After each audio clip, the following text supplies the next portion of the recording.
The German expansion in the east had reached its peak. Since the previous summer, the forces of the Reich had traversed Ukraine, Belarus, and the southern steppes, confident in a quick victory over the Soviet Union. The campaign seemed irreversible, until the magnitude of the territory, the distances, and the climate began to impose on the military machinery. In the winter of 1941 to 1942, the German offensive on Moscow failed. The divisions of Army Group Center were stopped less than 30 kilometers from the Soviet capital. Temperatures dropped below 40 degrees below zero. The engines would not start, the weapons froze, and the rations did not arrive. The Wehrmacht, which until then had advanced with speed and confidence, was immobilized. The Soviet counteroffensive in December broke the front in several sectors and forced a general retreat. For the first time since the beginning of the war, the German forces ceased to be the attacker. During January and February of 1942, the German High Command assessed the situation. The losses had been severe, more than 250,000 casualties including dead, wounded, and missing. The fuel reserves were depleted and the armoured fleet reduced to less than half. The supply lines stretched more than 1,000 kilometres to the east, through territories without railway infrastructure adapted to the German gauge. However, the political leadership did not interpret the winter as a strategic warning, but as a temporary pause. Hitler, who in December had personally assumed the supreme command, demanded the immediate planning of a new offensive for the following summer. In March and April, conferences were held in Orsha and at the Führer's headquarters.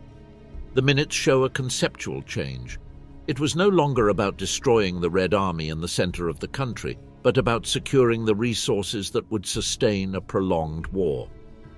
On the 5th of April, Hitler issued Directive No. 41, which established Operation Blue. The objective was to occupy the Don region, cross the Volga, and conquer the northern Caucasus to the oil fields of Maikop, Grozny, and Baku. The change responded to a concrete reality. Since 1941, the Reich's oil consumption had tripled. Domestic production and Romanian reserves were insufficient. The armoured forces and the Luftwaffe depended on synthetic fuel, which was costly and limited. Hitler believed that obtaining Caucasus oil would solve the energy problem and allow the continuation of the war against the Soviet Union and the Allies. The orders no longer mentioned Moscow or Leningrad. The new priority was the south. The plan was structured in phases. Army Group South would break the Soviet front in Kharkov and advance to the Don River. Then it would split. Group A, under von List, would penetrate the Caucasus. Group B, under von Weichs, would march towards the Volga to occupy Stalingrad. The Sixth Army of Friedrich Paulus would form the nucleus of this group. The coordination had to be precise, as one protected the other. The operation depended on mobility and a supply line that would cover more than 1,200 kilometers from Ukraine to the Caucasian Mountains. General Halder warned that dividing the effort in two such broad directions multiplied the logistical risk. His observations were ignored. Hitler believed that the Red Army was destroyed and that the remaining Soviet forces were incapable of resisting. Intelligence reports erroneously confirmed that conviction. In May, after the German victory in the Second Battle of Kharkov, confidence was consolidated. More than 200,000 Soviet prisoners reinforced the idea of an exhausted enemy. The summer offensive was approved without changes. On the 28th of June of 1942, the German columns advanced under favorable conditions. The dry terrain, firm roads, and low rivers facilitated the movement. The panzer divisions broke through the Soviet front north of Kursk and advanced toward the Don. Enemy communications were disorganized, retreats were hasty, and during July the Germans occupied Voronezh and Rostov-on-Don. The tactical success concealed a structural problem. Each kilometer gained stretched the supply lines. Freight trains took weeks to travel the distance from Poland to the front. Fuel was transported in tanker trucks that consumed part of their load. The Luftwaffe allocated units to transport fuel instead of ammunition. In August, the Sixth Army received only 60% of the planned gasoline. Many vehicles were abandoned due to irreparable breakdowns. On the 23rd of July, Hitler issued Operations Order Number 45, which divided Army Group South into two independent formations. Group A, with the 1st and 17th Armies and the 4th Panzer, headed for the Caucasus. Group B, with the 2nd Army, the 6th Army, and part of the 4th Panzer, advanced towards Stalingrad. The line between Kursk and Baku exceeded 1,800 kilometers. No German army had ever operated before on such a broad front with such limited resources. Stalingrad appeared in the planning as a secondary point intended to protect the flank of the Caucasian advance. Its importance was logistical. It controlled the river communication between the industrial north and the oil-rich Soviet south. The Volga transported oil, grains, and war material. Dominating its western bank would allow the interruption of that flow. But the city also had political value. It bore the name of Stalin and was a metallurgical center. Conquering it offered a symbolic victory. The initial instructions of the 6th Army ordered to take Stalingrad without destroying it, occupy the ports, and prepare the defense. Hitler intervened directly, and on the 23rd of August ordered to wipe it off the map to break Soviet morale. The Luftwaffe executed a massive bombing with more than 1,000 aircraft. 80% of the urban area was destroyed, and tens of thousands of civilians died or were wounded. The streets burned for days, and the smoke covered the Volga. German intelligence estimated that the Soviet garrison did not exceed 90,000 troops and would not resist for more than 1 week. In reality, the Soviet command had concentrated Vasily Chuikov's 62nd Army and maintained reserves on the eastern bank. Stalin had issued Order 227, not a step back. The defense became a political obligation. Meanwhile, Group A reached Maikop on the 9th of August, but the oil wells had been set on fire.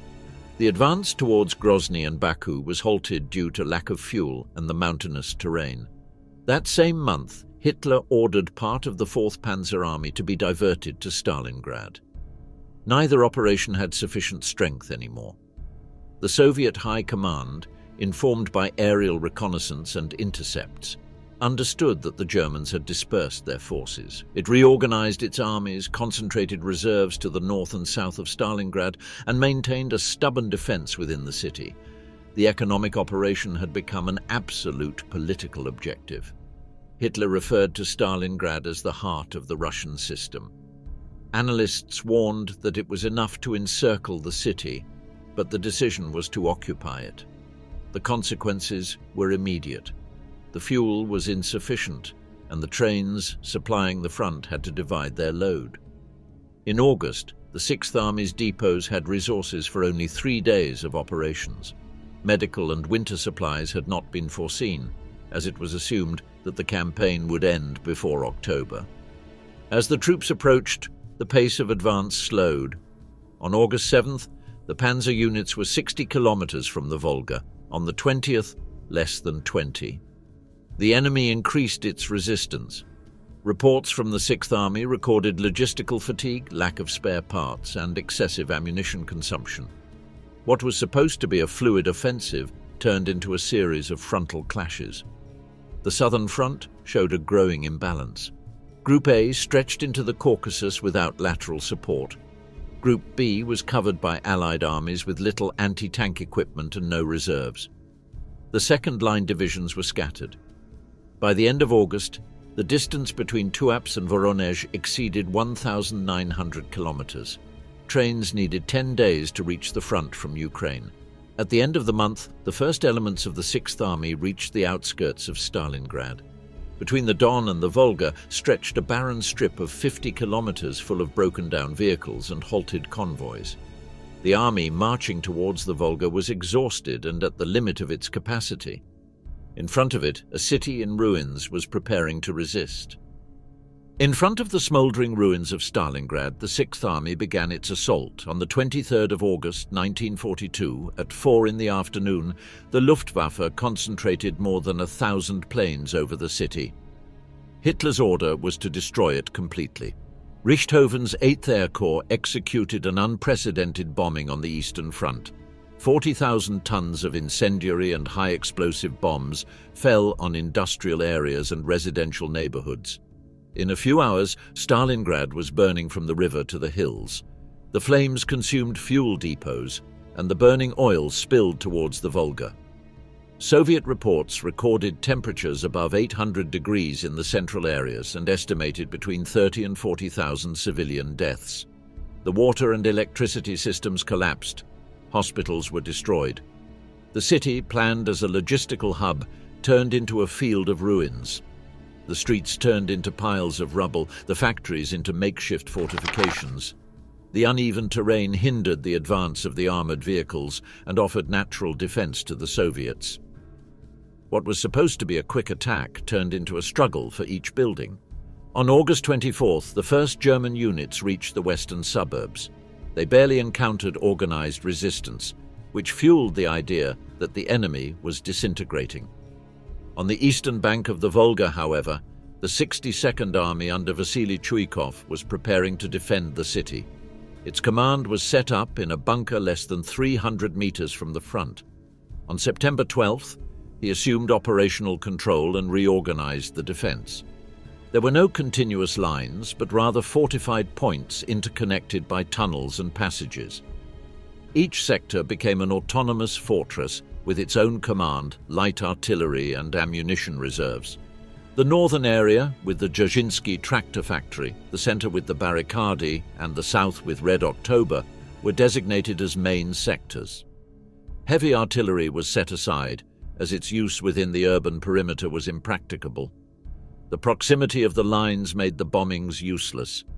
The forces were less than 20 meters apart in some sections. The 6th Army adapted its tactics. The 71st and 295th Divisions advanced among ruins that hindered movement. The infantry divided into small assault groups with automatic rifles, grenades, and flamethrowers. Each building required hours or days to be taken. Operational reports recorded increasing losses and lack of coordination. Units were mixed, topographical references disappeared, and communications were interrupted. In many cases, orders had to be transmitted by foot messengers.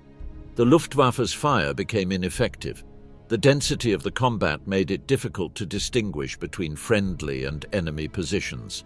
Pilots reported that the attacks only generated more debris without altering the tactical balance. As the terrain became disfigured, control of the urban space was reduced to a few yards, repeatedly won and lost.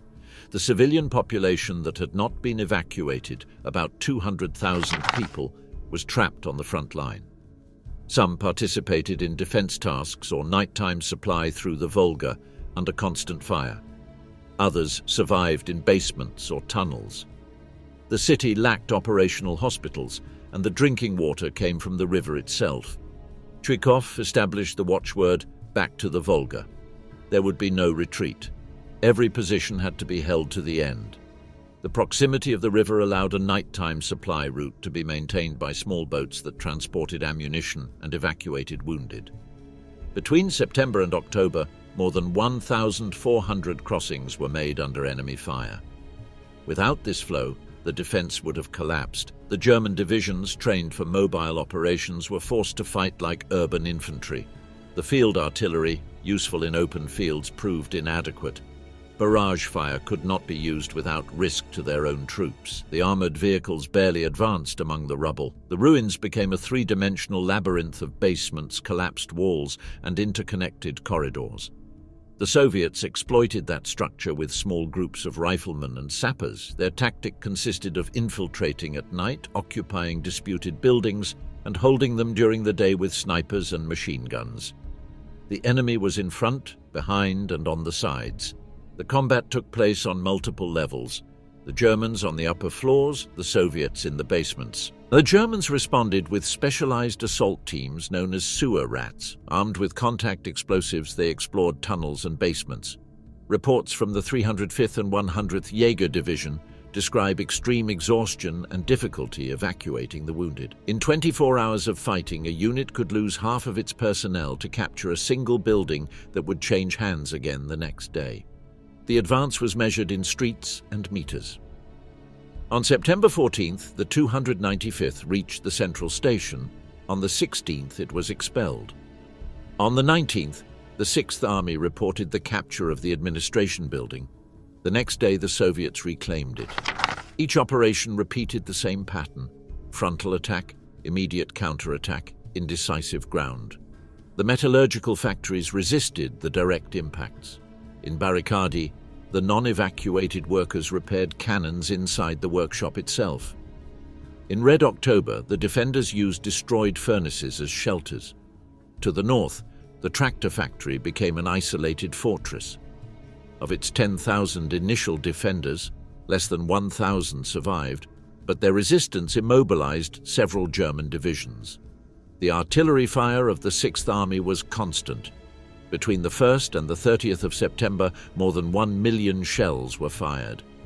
The effect on the ruins was minimal. Each explosion created more rubble that offered new defensive positions. Under these conditions, the figure of the sniper emerged as a tactical tool. The Soviet shooters, including Vasily Zaitsev, blocked entire sectors with precise fire. Their role was to contain enemy movements and force ammunition expenditure. The Germans responded with their own shooters. The duels between them had no strategic impact, but they reflected the immobility of the front. At the end of September, the city map showed 3 Soviet pockets: the industrial north, the center around Mamayev Kurgan, and the south near Red October. The Germans controlled the rest, but they failed to reach the Volga. The losses were high, and the ammunition reserves were dwindling. The Sixth Army's reports recorded more than 40,000 casualties in 1 month. The wear and tear spread to the entire operational structure. The Allied Romanian and Hungarian divisions occupied the outer flanks with obsolete weapons and scant reserves. The German command concentrated all resources on urban warfare, failing to notice that its defensive perimeter was beginning to fracture. By the end of September, the Sixth Army held its positions in the middle of a pulverized city, while to the north and south, the gaps that would later decide its fate were opening.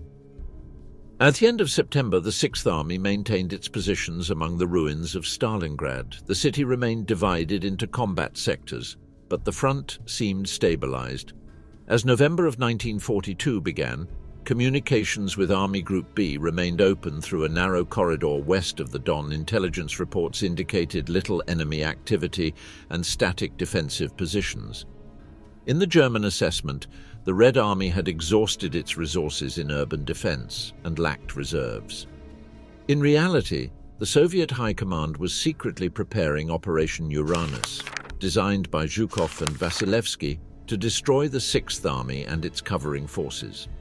The goal was not to liberate Stalingrad, but to encircle the adversary. The maneuver was based on 2 converging attacks to the north and south, aimed at the Allied flanks of the German formation, occupied by Romanian, Italian, and Hungarian troops. These units had insufficient anti-tank weaponry and little air support. During October and the first weeks of November, the Soviets concentrated more than 1 million men, around 1,400 tanks, 13,000 pieces of artillery, and about 1,000 aircraft. To the north operated the 5th Tank Army, the 21st and 65th, under the command of Rokossovsky. To the south, the 51st, 57th, and 64th Armies, led by Yeremenko and Chuikov. The preparations were carried out in absolute secrecy, using the snow and fog to conceal the movements. The German intelligence observed these movements, but interpreted them as defensive rotations. The commanders of the Sixth Army believed that the enemy was exhausted. At dawn on the 19th of November, the northern front exploded. At 7:30, an intense artillery bombardment began over a strip of 40 kilometers. The temperature was 25 degrees below zero. After 80 minutes of fire, the Soviet tank brigades advanced on the lines of the 3rd Romanian Army. The defenses disintegrated in a few hours. On the 20th of November, the offensive spread to the south. The 4th Romanian Army, deployed between the Chir and Aksai rivers, was attacked by the Soviet forces of the 51st and 57th Armies. Without heavy artillery or adequate anti-tank weapons, the front collapsed quickly. The Soviet tanks penetrated towards the northwest, seeking to join with the forces advancing from the north. The German reaction was late. The Sixth Army requested reinforcements from Army Group B, but the available reserves were limited. The 48th Panzer Corps, tasked with protecting the northern flank, had only 90 operational tanks and fuel for 2 days. From headquarters in Rastenburg, Hitler forbade any withdrawal, convinced that the Soviet offensive was a local attack that would soon stop. On November 22nd, the situation reports indicated the collapse of the Romanian divisions and the Soviet advance towards Kalach. That same day, the Soviet forces crossed the Don and occupied the bridges that maintained the terrestrial connection of the Sixth Army. To the north and south, the armoured columns continued advancing in a converging direction. On the 23rd of November, in the mid-afternoon, the vanguards of the Soviet 4th Tank Corps, coming from the south, and the 26th Tank Corps from the north, met in the Sovetsky area near Kalach. The link-up was confirmed by nightfall. The encirclement was complete. Inside the pocket were the 6th Army and part of the 4th Panzer Army. The initial perimeter encompassed more than 50 kilometers in diameter, from the Don to the Volga, with about 22 German divisions, 2 Romanian and 1 Croatian, approximately 250,000 people. In Berlin, the news caused immediate alarm. Zeitzler, chief of the General Staff, proposed a retreat to the southwest before the encirclement could consolidate. Hitler rejected the idea and ordered to hold out within the perimeter, convinced that Manstein, in command of the new Army Group Don, would re-establish contact shortly. Inside the Kessel, land communications were cut off and radio transmissions were made with interference. The daily reports changed in tone. There was no longer talk of an offensive, but of defense in all directions. The supply routes were lost and troop movements required tank escorts. During the following days, the boundaries of the encirclement were outlined. The Don formed the northern border, the Volga the eastern, the towns of Aksai and Verkhnechumsky the southern limit. To the west, the remnants of the 3rd Romanian Army. Within the perimeter were combat units and logistical personnel, workshops, hospitals and medical services. The troop density was high, but the supply was insufficient. The Soviet High Command, satisfied with the result, halted the advance and established 2 concentric rings. The inner one ensured the blockade. The outer one covered the front against possible German counteroffensives. Stalin prioritized preventing the escape over immediately destroying the encircled forces. The Soviet positions were fortified with heavy artillery and anti-tank mines. On the 25th of November, Paulus reorganized his forces into 3 defensive sectors: north under Strecker, south under Seidlitz, and the urban area under Heitz. The logistic calculations showed food for 6 days, fuel for 3, and ammunition at 40% of the allocation. The temperatures dropped every night. The winter had begun. Paulus requested authorization to attempt a breakout toward the southwest in the direction of the 4th Panzer Army of Hoth. On the 26th of November, he received the response from the High Command. The 6th Army had to hold its positions and would be supplied by air. The order determined its fate. In the following days, the Soviets consolidated the inner front and repelled all counterattack attempts. German losses accumulated, while each damaged tank was rendered unusable. The morale of the troops began to deteriorate. The isolation was total. The only connection points with the outside were the airfields of Pitomnik and Gumrak. Radio broadcasts became the only means of communication. The messages requested fuel and food. From Berlin, they responded with promises of an airlift that, according to the calculations of the Luftwaffe, would require more than 600 tons daily. The available bases could only receive a fraction of that amount. On the 30th of November, the perimeter of the Kessel was defined. Inside it were over 250,000 men, including German, Romanian and Croatian soldiers, along with technical personnel, health workers and Soviet prisoners. Temperatures dropped below 30 degrees and supplies diminished every day. The encircled army awaited in silence for assistance that had not yet taken off the ground. The Sixth Army had been completely isolated within the perimeter of Stalingrad, with no possibility of a terrestrial breakthrough and with routes cut off by the Soviet armies. The only alternative seemed to come from the air. On the 24th of November 1942, Hermann Göring assured Hitler that the Luftwaffe could supply the besieged army by air. The statement, pronounced with political conviction, was accepted without technical analysis. From Berlin, it was presented as a repeat of the Demyansk experience, where an army corps had survived months earlier thanks to air supply. However, that operation had involved a much smaller force, situated a short distance from its own airfields and in less extreme climatic conditions. In Stalingrad, the situation was incomparable. Inside the Kessel were more than 250,000 men surrounded at more than 250 kilometers from the available airfields. The Luftwaffe itself acknowledged that to keep them operational, at least 680 tons of supplies would be necessary daily: fuel, food, medicine, and ammunition. The calculations of the transportation departments indicated that this figure was unattainable, but the order to supply was issued anyway. The airfields designated for the airlift were located in Tatsinskaya, Morozovskaya, and Novocherkassk, west of the Don. The runways were limited and winter was approaching. The available fleet consisted of little more than 300 aircraft, mostly 3-ton payload Junkers 52 and some modified Heinkel 111. To achieve the required daily amount, more than 300 round trips would have been necessary without losses, delays, or breakdowns. The southern Russia climate made such a pace impossible. On the 25th of November, the first aircraft took off. They reached Pitomnik, the main airfield within the encirclement, with food and light ammunition. Half of the planes did not return. Visibility was minimal, the runways lacked lighting, and the pilots landed among the wreckage of destroyed aircraft. From that moment, each flight was equivalent to a bet between necessity and loss. Throughout December, the temperature dropped below 30 degrees below zero. The engines had to be kept running to prevent the oil from solidifying.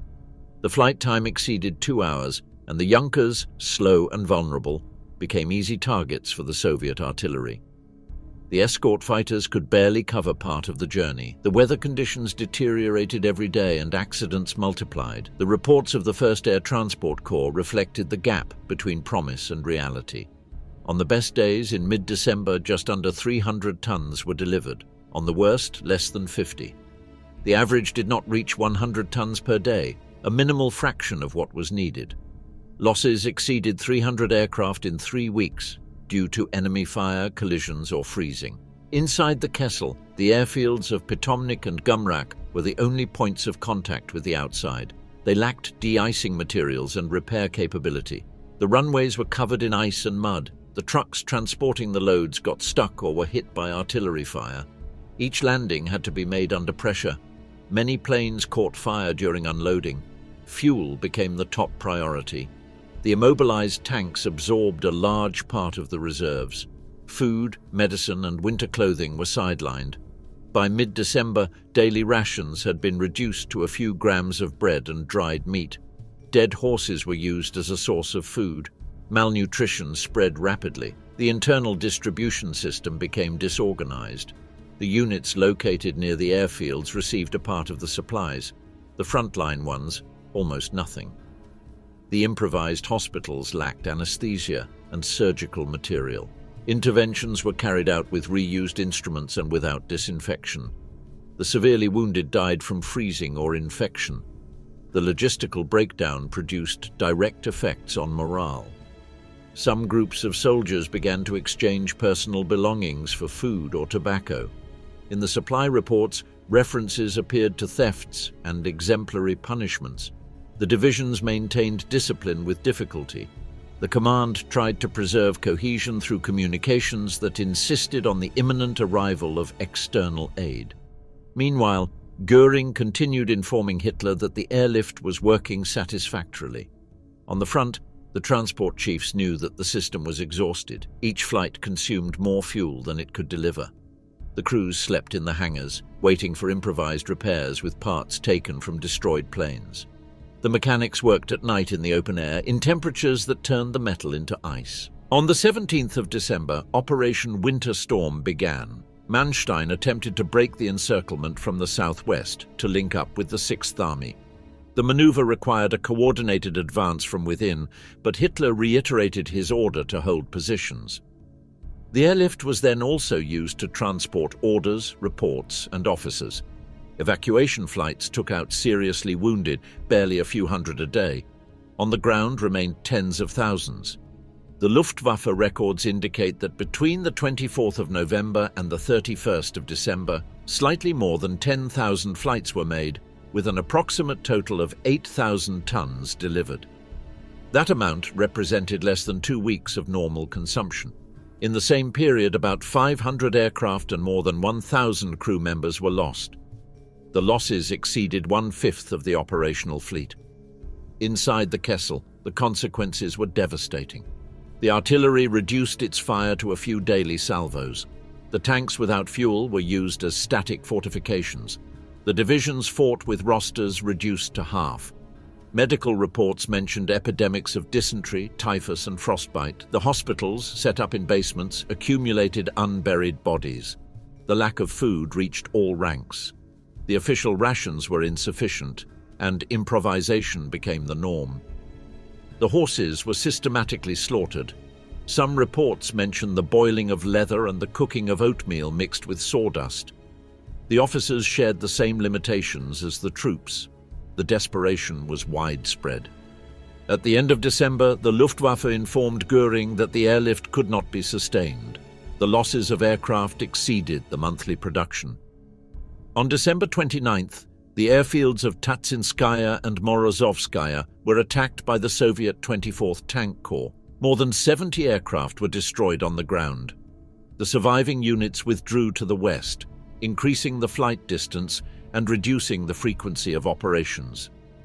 In the last days of the month, the Sixth Army received insignificant amounts of supplies. On the 30th, 70 tons were delivered. On the 31st, less than 100. During the first days of January of 1943, nothing arrived, the fuel ran out, the artillery fell silent, and the troops began to die of starvation. The messages transmitted by radio requested urgent help.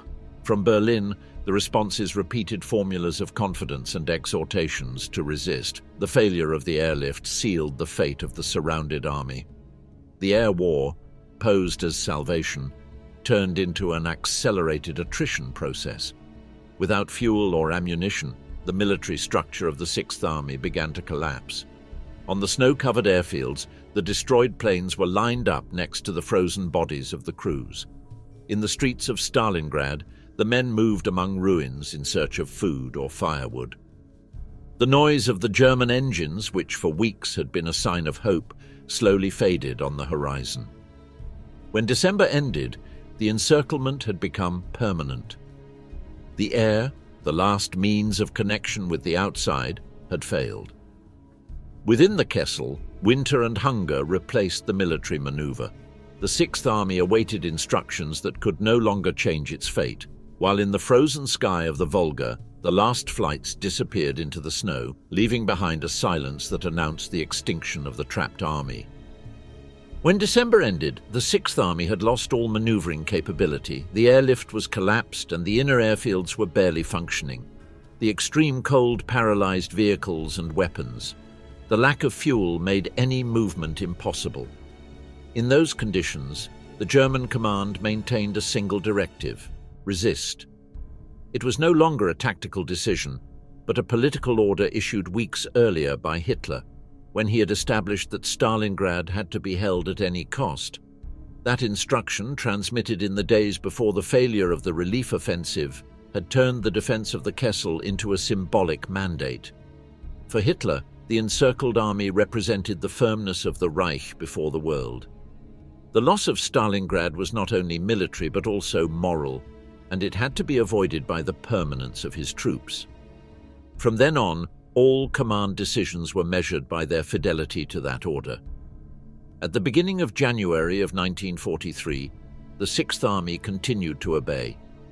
Messages from Berlin reiterated expressions of confidence and exhortations to persevere. Internal propaganda maintained the idea of an imminent liberation. On the ground, the divisions were exhausted. The men lacked ammunition, food, and shelter. Daily rations were reduced to fragments of bread and horse meat. Dead horses were boiled to obtain fat and broth. The field hospitals were filled with wounded without medicines or anesthesia.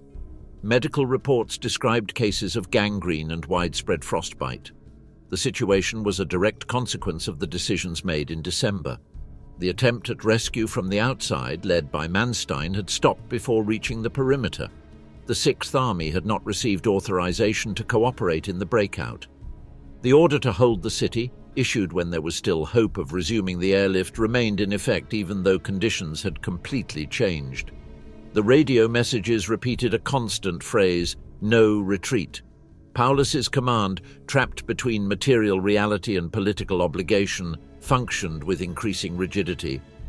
The general maintained strict discipline in the transmission of reports, number of wounded, consumption of ammunition, tons received by air. He added no comments. His chief of staff, Arthur Schmidt, interpreted obedience as a guarantee of honor. Other officers like Walter von Seidlitz-Kurzbach and Karl Strecker considered that continuing the resistance was equivalent to accepting total destruction. Discussions took place in the basements of the headquarters, where the heat from the stoves was as scarce as the fuel. The conflict between obedience and survival permeated all levels of the army. Isolated units adopted their own measures to prolong resistance. Some abandoned positions without explicit orders, others withdrew to concentrate the remnants of their battalions. Command labeled these movements as indiscipline, although they responded to the logic of necessity. Radio communication was frequently interrupted. Messengers traveled kilometers of ruins under constant fire to deliver orders that, by the time they arrived, were already useless. Hunger affected soldiers and officers alike. The official rations were insufficient even to keep the combatants standing. In the basements converted into kitchens, leather scraps or flour mixed with dirty water were boiled. Intestinal diseases multiplied. Division doctors reported thousands of cases of dysentery. Antibiotics were non-existent. The seriously wounded remained immobile until they died of cold. In that context, discipline was maintained through coercion. The military police units were ordered to execute deserters and punish food looting. The campaign courts operated under improvised conditions. Sentences were carried out immediately, and the bodies were buried in common graves opened in the snow. The preserved records show dozens of sentences for abandonment of post or disobedience, especially during the last weeks of January. The language of the daily reports was reduced to minimal phrases. Instead of describing battles, the reports mentioned the collapse of regiments or total loss of ammunition. At Paulus's headquarters, the situation was analyzed with technical precision, but without operational perspective. It was no longer about planning movements, but about counting resistance. Fewer and fewer useful weapons and fewer men available were recorded each day. The Soviets, aware of the enemy's exhaustion, reinforced the inner encirclement. The offensive they had started at the beginning of the month turned into a methodical advance. The German positions fell one after another. The inner front compressed until it was reduced to a strip around the city and the airfields of Pitomnik and Gomrak. The fall of Pitomnik eliminated the last air link. The evacuation flights ceased. The wounded were definitively trapped. The reduction of the perimeter turned Stalingrad into a space without a clear hierarchy. The Army Corps acted separately, sometimes without knowing if their neighbors still existed. The Central Command issued increasingly brief orders: hold position, do not give up ground. Obedience had become a form of identity. Many soldiers no longer believed in the possibility of rescue, but they continued to follow orders because they knew no other structure of action. In the first days of January, the Soviet command offered the possibility of surrender with a promise of humane treatment. The leaflets dropped over the German positions invited them to lay down their arms. There was no response. At headquarters, the proposal was interpreted as propaganda. Hitler's order was still valid, and no one inside the Kessel dared to disobey it. The final Soviet offensive, called Operation Ring, began shortly after. Thousands of cannons simultaneously opened fire on the urban area and outer strongholds. The noise of the bombardment covered all communication. In the destroyed neighborhoods of Stalingrad, survivors dug shelters under the foundations of collapsed buildings. The ground was freezing and the weapons would not work. The temperature reached levels at which the gunpowder would not ignite regularly. Administrative degradation accompanied the military collapse. Senior officers were sending reports without recipients. The casualty figures exceeded recording capacity. Situation maps lost meaning because the front no longer existed as a defined line. In some sectors, the units surrendered on their own initiative. In others, they resisted until they ran out of ammunition. The structure of the Sixth Army was fragmenting into small, isolated groups. Hitler continued to send messages of exaltation. In the last days of January, he ordered to hold the position until the last cartridge and promised a new rescue attempt. No operation was being prepared outside anymore. Shortly after, he conveyed the news of Paulus's promotion to Field Marshal, a rank never awarded to a prisoner. The gesture aimed to link the commander's personal fate to the regime's prestige. Inside the Kessel, the military hierarchy was purely formal. The units lacked ammunition and food. The enemy was at a short distance, but the troops could barely move. Cold, hunger, and disease had replaced combat. Final reports describe soldiers who remained motionless, wrapped in frozen blankets, waiting for orders that never arrived. Silence fell over the front. Radio transmissions became sporadic and fragmentary. Messages from Berlin were reduced to expressions of confidence. In practice, the Sixth Army was no longer fighting. It survived out of habit. Orders continued to be transmitted, although their content was meaningless. The ideal of total obedience, which had sustained the army for years, was maintained only as a reflection of a structure that was collapsing. In the underground shelters, the officers discussed the meaning of resisting when all possibility of victory had disappeared. The answer was implicit in the situation itself. Resistance had become the last instrument of political authority. The Sixth Army, isolated and without resources, obeyed because the order existed. In the snow that covered the ruins of Stalingrad, the war had been reduced to that single relationship, that of the command that persisted beyond all reason, and that of the army that without strength or hope continued to fulfill it. The temperature dropped below 30 degrees below zero, and the air supply had practically ceased. The food reserves were exhausted in the first days of the month. Since then, sustenance ceased to be a military issue and became a biological process. The official rations were reduced to a few grams of bread per day. In most sectors, not even that.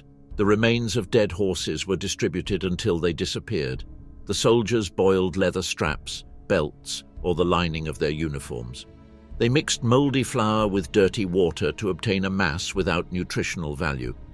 The supply reports from the 14th of January indicated non-existent rations, troops without strength to maintain positions. Hunger modified the command structure. Food became the basis of authority. The officers who still retained reserves used them to maintain control. Thefts multiplied, and the campaign courts ceased to operate. Summary executions were ordered verbally. Some soldiers ate dog meat or rats. In certain Soviet reports, cooked human remains were mentioned, although the existence of systematic cannibalism has not been proven. The physical deterioration was rapid and visible. The frostbites were massive. The worn-out boots offered no protection. The blackened limbs were amputated without anesthesia, with knives heated over the fire.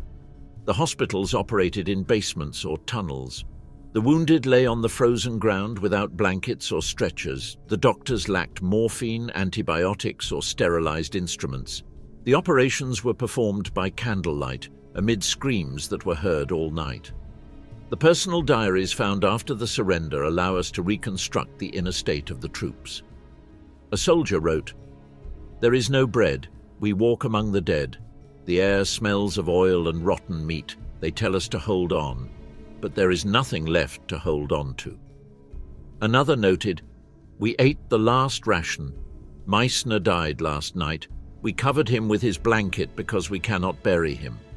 These phrases, rescued from frozen notebooks, show the awareness of an inevitable end. The movements became minimal. The men could barely hold their weapons. The patrols lasted a few hours. The artillery fired sporadically with the last munitions. The immobilized tanks served as shelter for the wounded. In some places, they were used as improvised hospitals. Epidemics accompanied hunger. Typhus and dysentery spread through the shelters. The water of the Volga, frozen and contaminated, had to be broken with axes. Snow melted in rusty cans was the only potable source. The lack of hygiene caused widespread skin infections. The medical reports of the 20th of January recorded complete loss of mobility due to extreme weakness and disintegration of collective morale. Inside the Kessel, the hierarchy was dissolving. Units did not respond to orders transmitted by radio. Some commanders did not know if their superiors were still alive. Entire formations disappeared without anyone noticing. The 295th Infantry Regiment, which at the beginning of the month had 600 men, had fewer than 70 at the end. Casualty records ceased due to lack of personnel. The documents of the 6th Light Infantry Division include a note: "The front has ceased to exist. The soldiers remain in their shelters. They cannot rise." Another report from the 100 Jaeger Division informed, "The sick occupy the firing positions. The artillery is silent. There is no communication." The collapse was total. Many men lay down and no longer woke up. The body entered a lethargy that ended with death by starvation. The days blurred together. The reports spoke of days with more dead than gravediggers. The bodies were covered by the snow, preserved by the cold. The letters attempted from the Kessel reveal the awareness of the disaster. A corporal wrote, "If someone reads this, tell my children that I fought in Stalingrad, but that there was no way out." Another left a brief note, "I do not die for Hitler. I die because I am hungry." Many of these letters were found at the destroyed airfields of Pitomnik and Gumrak. Hospitals turned into places of agony. The lack of anesthesia forced rudimentary methods, cloths soaked in alcohol or simple blows to the head. Surgeons recorded amputations on pieces of paper with no possibility of filing. Some injured were numbed with brandy mixed with ether. Most did not wake up. Suicides began to increase. Reports from the military police recorded cases of officers who shot themselves after reading the day's dispatches. Other soldiers deliberately exposed themselves to enemy fire. In the last weeks, suicide replaced combat as a way to end the resistance. At temperatures of 30 degrees below zero, the body lost mobility in minutes. Daily heat loss exceeded 10 times what the rations could replenish. The men collapsed without signs of injury. The doctors called it the White Death. The command tried to maintain the appearance of structure. Paulus sent reports that no longer described operations, only survival figures. At the end of January, he reported that fewer than 100,000 men remained in combat condition. Berlin responded with an unchanging formula: keep resisting, the Führer trusts in your bravery. The Soviets advancing from the north and the south observed prisoners in extreme condition, covered in rags, unable to speak or stand. Some fell before being questioned. The German army had ceased to operate, but orders continued to be transmitted.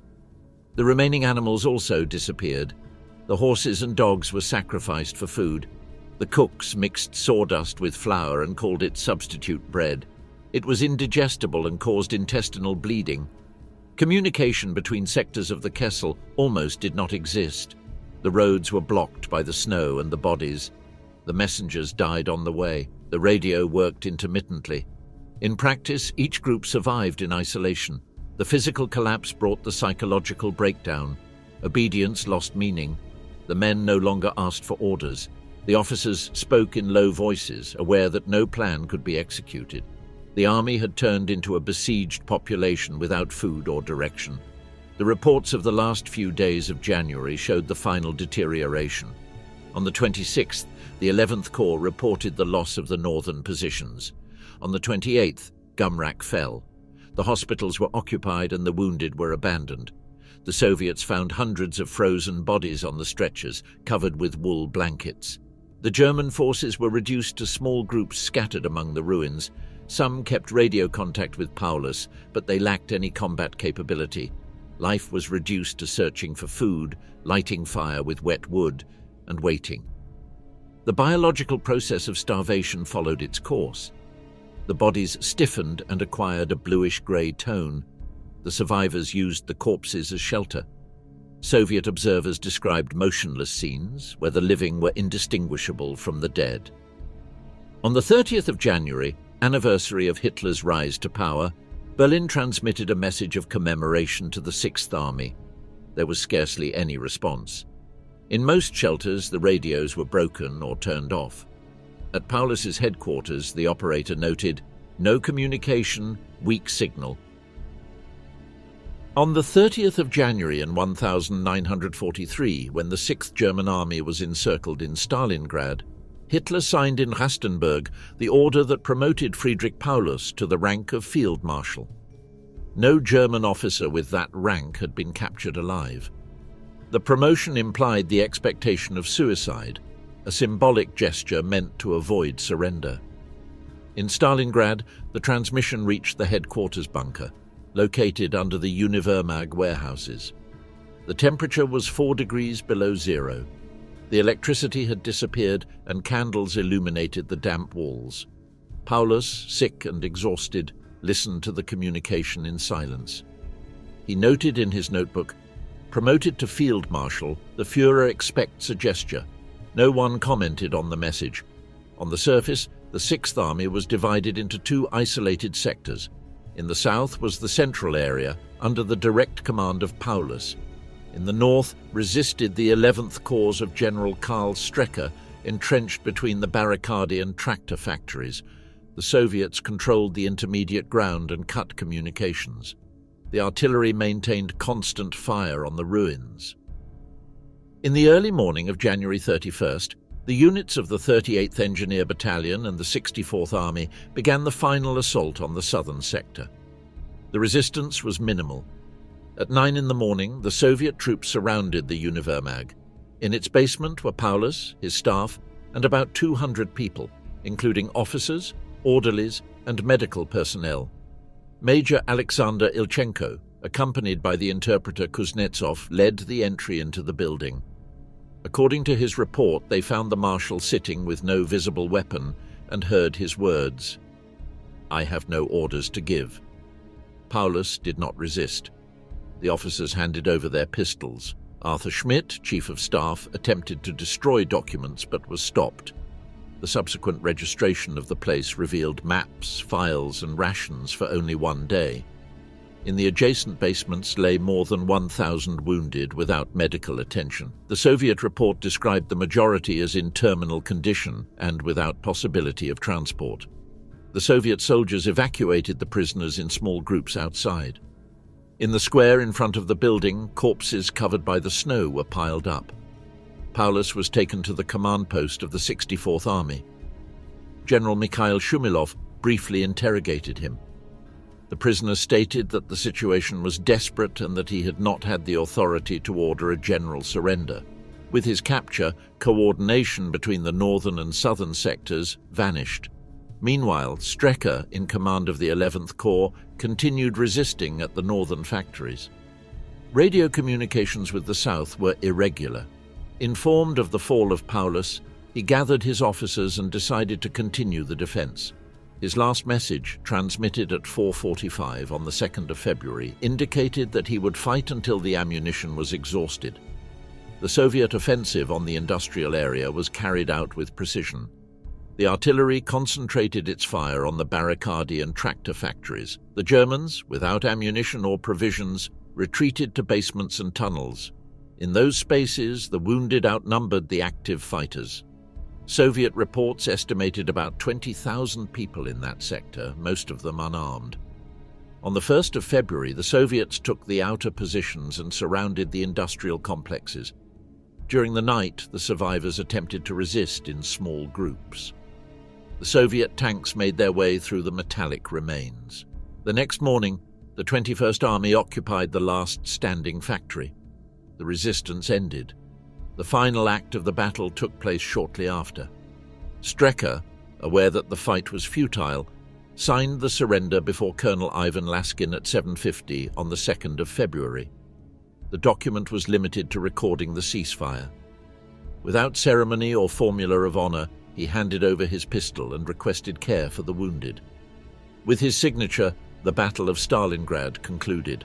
The Soviet units continued to secure the area. The scattered groups were disarmed without resistance. The weapons were piled up in stacks for registration. In the ruins of the city, silence replaced the sound of artillery. The bodies, frozen on the snow, marked the positions where the fighting had ceased. The initial Soviet figures indicated between 91,000 and 95,000 prisoners, of which more than 20,000 were seriously injured. Most would not survive captivity. The soldiers who could walk were gathered and led to concentration points under supervision. The seriously injured remained in improvised hospitals. Many died before the transfer. At 10 o'clock in the morning, General Konstantin Rokossovsky ordered the final ceasefire. The Soviet forces stopped firing and began counting prisoners and material. The engineering teams inspected the factories, collecting weapons, documents, and remnants of ammunition. The priority was to clear the area of mines and secure the shelters.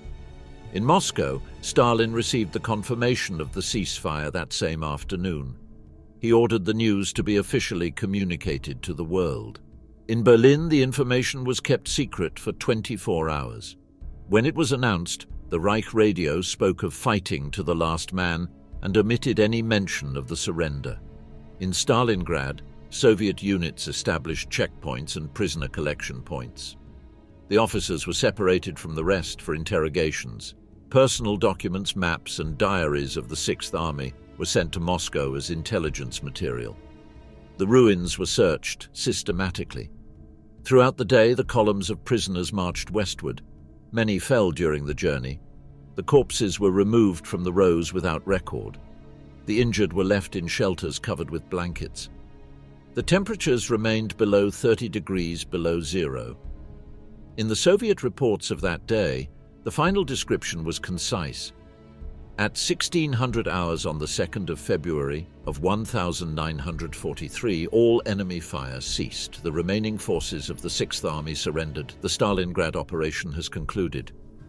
With that annotation, the longest and bloodiest battle of the Eastern Front officially ended. When the Soviet General Staff officially declared the Battle of Stalingrad over on the 2nd of February of 1943, the front did not immediately transform into a space of calm. In subsequent reports from the Red Army and the NKVD, there were continuous references to pockets of resistance, isolated shots, and enemy activity in destroyed urban sectors. The war, in its residual form, continued underground. The files of the NKVD, preserved in Archive 9478 of the Russian Ministry of the Interior, describe a systematic process of tracking and neutralization. Between the 3rd of February and the 20th of March, operations were conducted to locate German soldiers who had not surrendered or remained hidden in basements, sewers, and ruined factories. The first report of the 10th Division, dated the 4th of February, stated, "Enemy groups persist in industrial sectors of the north and in basements of the center. The underground structure makes location difficult. The Soviet troops faced an environment without visibility.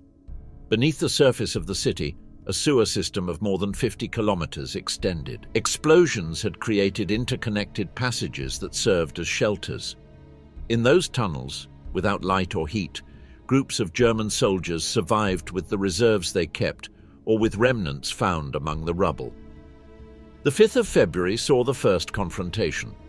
According to the 252nd Rifle Division, a Soviet group was attacked from a sewer near the Barricadi factory. After several hours of combat and the use of smoke grenades, 12 prisoners were captured, all in a state of extreme malnutrition. 4 died shortly after. On the same day, minor clashes were reported in Mamayev Kurgan and the port warehouses. During the 6 following weeks, reports from the NKVD reflected the magnitude of the scattered resistance. In that period, 2,418 enemies were counted dead in combat and 8,646 captured. Most belonged to the Sixth Army, but there were also Romanians, Croatians, and some German civilians employed as technicians. The documents underlined that there was no central command. The groups acted independently, with between 5 and 20 men, without communication between them. Soviet operations combined direct combat with saturation measures. The 10th Division covered the urban sectors and the 252nd the northern industrial areas. The tunnels were sealed with explosives or flooded with water from the Volga. In other cases, tear gas or smoke was used to force the occupants out. Prisoners were interrogated and transferred to filtration camps. A report from the 12th of February summarizes the routine of these actions. During the inspection of the basements of the Central District, 63 enemies were found. They resisted until they exhausted ammunition, claimed not to be aware of the general surrender. They fed on horse remains and water gathered from melted snow. Another report from the 15th of February describes a confrontation in the tractor factory where 17 men resisted 9 hours before being captured. 6 died of exhaustion. The interrogations revealed a common pattern. Many prisoners claimed to be unaware of the surrender. Others admitted to having known about it, but feared reprisals or preferred to die fighting. The fear of capture was real. They were aware of the stories of summary executions in other sectors of the front. Some were awaiting a German offensive that never arrived. Sergeant Vasily Ilchenko from the 10th Division wrote in his report on the 7th of February, "The search is conducted with flashlights. In every basement, voices or moans are heard. Some enemies shoot when doors are opened, others ask for water. In many cases, bodies are found embracing each other. The temperature is 5 degrees below zero. The fighting in the tunnels was hand-to-hand.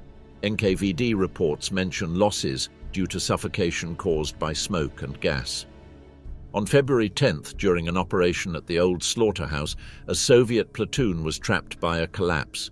The survivors were rescued the next day. In that place, 27 Germans were found dead from lack of air. On the 18th of February, the NKVD leadership in Stalingrad declared the main operations concluded, although minor reports continued to record findings. On the 24th, 6 Germans were captured in a tunnel leading to the Volga. In March, sporadic incidents were still being reported. The last documented combat took place on the 9th of March, when a patrol of the 252nd discovered 7 soldiers armed with MG-34 machine guns in a railway depot. 5 died and 2 were captured. And the consolidated report from the 20th of March sent to Moscow recorded 2,418 enemies dead and 8,146 prisoners taken after the 2nd of February. It included soldiers found dead from hunger or freezing, but not the missing. The Soviet forces also acknowledged 318 NKVD casualties and 91 of the Red Army during the operations. The descriptions of the ruins depict a scene of total devastation. The streets were covered with bodies and fragments of ammunition. The sanitation teams took weeks to remove the human and animal remains. The unexploded mines and grenades impeded access to numerous buildings. The cleaning tasks continued until April. The NKVD concluded that the subsequent resistance did not have an ideological character. The reports agree that there was no fanaticism or organization, but rather a fear of capture or inability to surrender. Some soldiers hid to die without being seen. Others waited for non-existent orders. The misinformation was absolute. Many believed that only their unit continued fighting. Among the documents found were fragments of diaries written in pencil.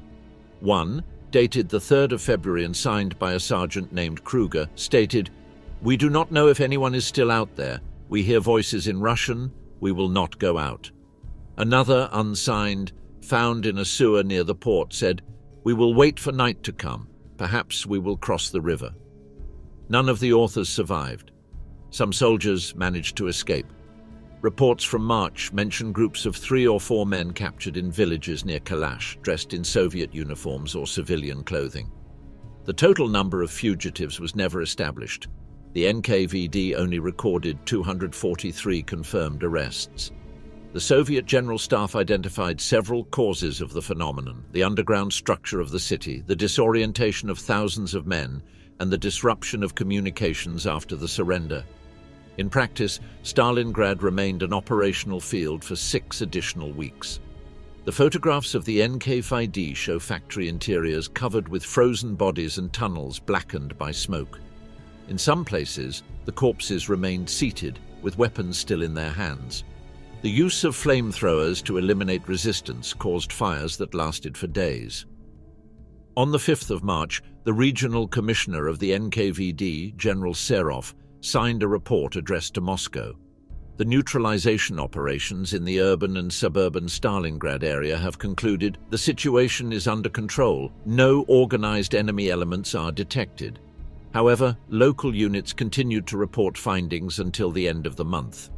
The final balance shows that the battle continued as a process of residual elimination that cost thousands of additional lives. The 8,646 prisoners taken after the 2nd of February were the last members of the 6th Army to surrender.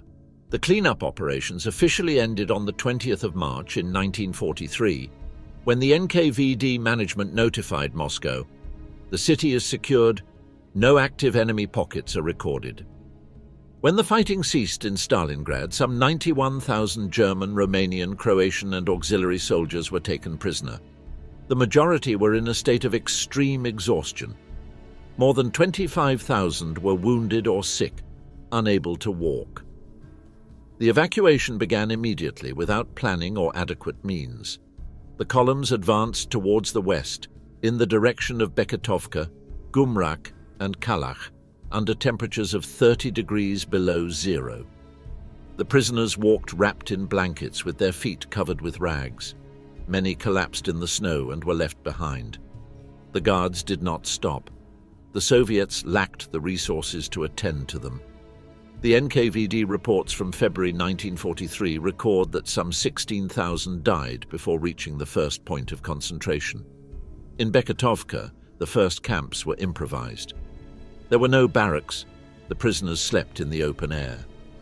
Soviet records indicate that by February 20th of the 91,000 captured, only 60,000 were still alive. The corpses were piled up next to the wire fences. The Soviet priority was to evacuate the city and move the prisoners out of the operational area. The marches continued inland. The survivors were taken on freight trains to Tambov, Bekabad, Suzdal, and the forced labor complexes of the Volga and the Urals. Many died of suffocation or freezing in the closed wagons. NKVD transport reports estimate a mortality of 30% during the transfers. The camps, managed by the NKVD and later by the GULAG, were spread over more than 40 facilities. The largest concentration was located in Bekabad, Uzbekistan, with about 20,000 prisoners. The warm climate prevented freezing, but the lack of water and typhus outbreaks caused thousands of deaths. In Tambov, the epidemic reached its peak in the summer of 1943 with more than 200 deaths daily. The conditions were uniform: rations of 600 calories, construction or logging work, absence of medicines. The sick were not separated from the healthy. The survivors recounted that the dominant feeling was not punishment, but physical disintegration. Of the 91,000 original prisoners, fewer than 6,000 would return to Germany more than a decade later. The declassified Soviet archives in the 1990s provide precise figures. In 1943, 47,000 Stalingrad prisoners died. In 1944, another 19,000. The following years reduced the prison population until, in 1950, 6,600 men remained. Some were transferred to hospitals or repatriation camps, where they were employed as technical labor. Among them was the Protestant chaplain Kurt Reuber, a doctor of the 16th Infantry Regiment. During the siege, he had drawn the Madonna of Stalingrad on the back of a military map using charcoal. The image, which depicted a mother holding a child, was found in a cardboard tube among his belongings. Ruber died in the Yelabuga camp in January of 1944. His drawing survived and was sent to Germany in 1945, becoming a symbol of captivity. That same year, the reconstruction work of Stalingrad began. The city was declared a symbol of the Soviet victory. In 1945, the debris removal started, and in 1947, the first commemorative monument was inaugurated. The human remains found during the reconstruction were buried in unmarked mass graves. The new Stalingrad was built on foundations formed by layers of ruins and bodies. In the early years after the war, the fate of the prisoners was uncertain. Families in Germany received contradictory notifications. Some Soviet lists mentioned names of the deceased, others included them as missing. The International Red Cross had limited access to the camps until 1949. The majority were officially declared dead by the German government in 1950. In the Soviet Union, the battle was integrated into the official narrative as a turning point in the war. The annual commemorations, initiated in 1944, exalted the victory as a symbol of national rebirth. The city kept the name Stalingrad until 1961, when it was renamed Volgograd. In Soviet monuments, the battle appeared as a collective sacrifice without mention of the thousands of prisoners who died. In Germany, Stalingrad became an ambiguous myth. For some, an example of obedience; for others, a symbol of fanaticism.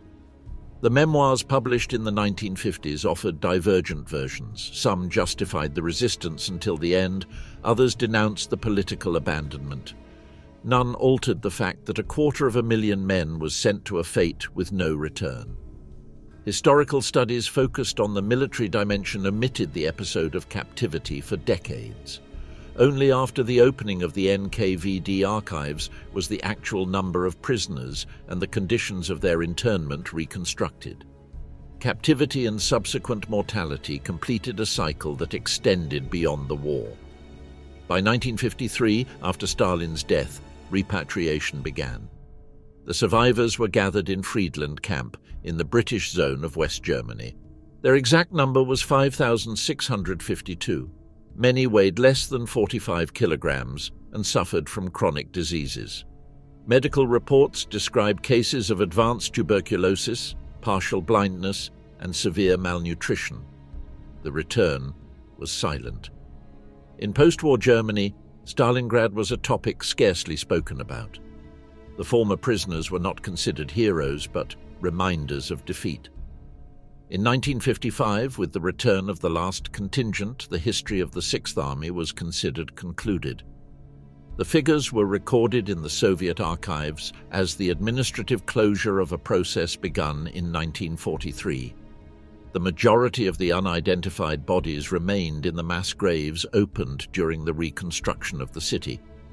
Beneath the ground of Volgograd, human remains and metal fragments belonging to the opposing armies are still preserved. Archaeological studies conducted in subsequent decades confirmed that a large part of the original terrain remains intact beneath the modern structures. Soviet records describe the area as a pacified zone and operations concluded, formula by which the military history of Stalingrad officially ended.